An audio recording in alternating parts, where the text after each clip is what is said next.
তার আগে বলি, আমি দেখতে পাচ্ছি যে সূর্য ধরনের সমস্ত কি বলবো, যারা সদস্য বলবো না, যারা পরিচালক মন্ডলী, তাদের ম্যাক্সিমামই রয়েছেন মহিলা।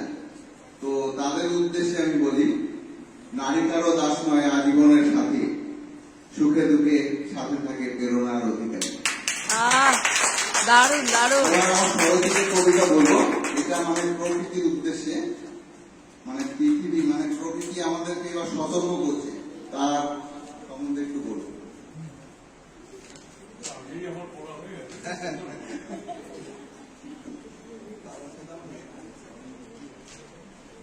আচ্ছা, কবিতার নাম হচ্ছে সতর্ক বাণী।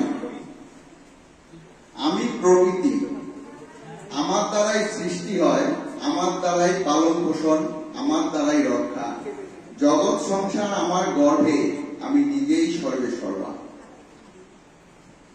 যতই তোমরা অহংকার করো, যতই তোমরা উন্নতি করো, যতই তোমরা শক্তিশালী, আমার কাছে নশ্বর। আমি আছি, তোমরা আছো, আছে মায়া মমতা, তার মধ্যে অত্যাচারিত বেঈমান মানুষ জাতিকা।